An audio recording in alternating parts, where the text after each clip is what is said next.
Imagine waking up one morning, your hands trembling, heart pounding, not from fear of the day ahead, but from the desperate craving that's kept you chained for years. That was me, trapped in the shadows of addiction, feeling like every step forward was swallowed by the weight of my past mistakes. I wasn't just fighting a substance. I was battling the isolation, the guilt, and the endless loop of self-doubt that whispered, "You're beyond saving." But here's the twist. What if the very thing that seemed like my prison became the key to my freedom?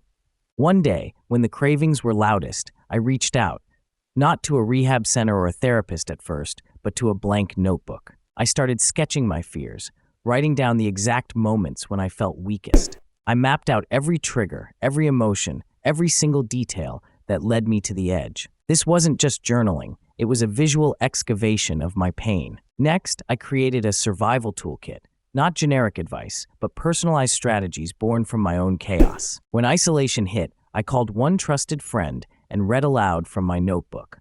When cravings surged, I replaced them with a physical anchor, squeezing a stress ball, running my fingers over a smooth stone, or stepping outside to feel the air against my skin. These tactile moments grounded me in reality, pulling me back from the brink. Recovery wasn't a straight line. It looked like messy sketches, missed calls, tears, and setbacks. But each day I added a new layer to my story, transforming pain into art, confusion into clarity. Then, I began sharing this method with others, people who felt swallowed by their struggles, who thought their story was over. Watching them light up as they created their own survival toolkits reminded me that healing isn't about perfection.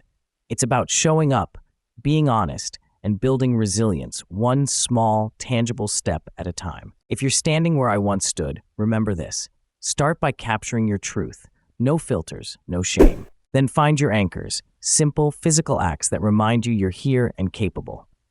Finally, reach out, share your journey, and let your story become a beacon for someone else lost in the dark. Healing isn't a destination. It's the courage to keep moving forward, even when the path is invisible.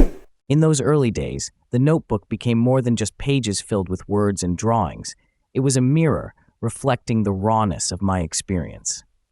I learned to recognize patterns, understand my emotions, and most importantly, forgive myself for the missteps along the way. Addiction had been a master of disguise, convincing me that I was alone and broken.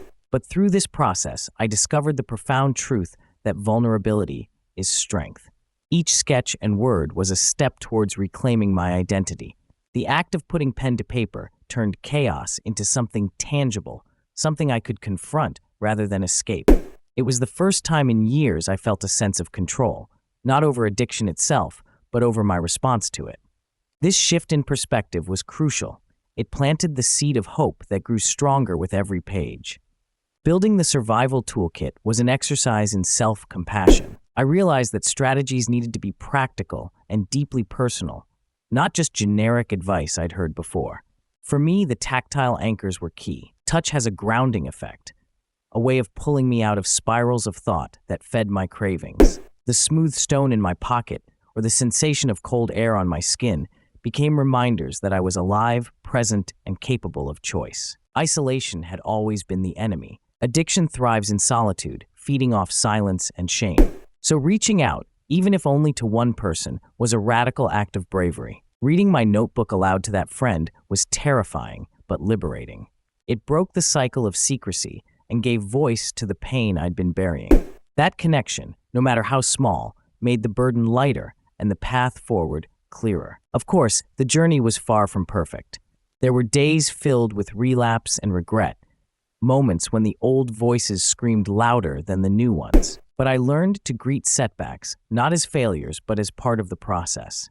Each stumble was a lesson, each tear a release, each missed call a reminder to try again. Healing demanded patience and persistence, a willingness to show up and keep moving, even when progress seemed invisible. Sharing my story and method with others brought a new dimension to recovery. It was humbling and inspiring to witness others find their own ways through the darkness.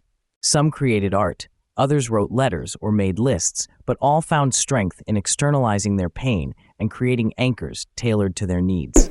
This community of healing taught me that while addiction is isolating, recovery is profoundly connective. If you find yourself trapped as I was, know this: your truth matters. Start by capturing it honestly. Let the shame fall away with every word and image. Then, discover what grounds you in the present moment. It might be a texture, a sound, a breath, or a movement, whatever pulls you back from the edge. And finally, do not walk this path alone. Reach out, share your journey with someone you trust, and let your story shine a light that guides both yourself and others.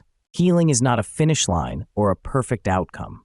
It is the ongoing courage to face each day, to embrace the messiness of growth, and to believe in the possibility of change. It's about building resilience, brick by brick, moment by moment, until the weight of the past no longer defines the future. This journey transformed me, from a person imprisoned by addiction into someone who found freedom through creativity, connection, and hope.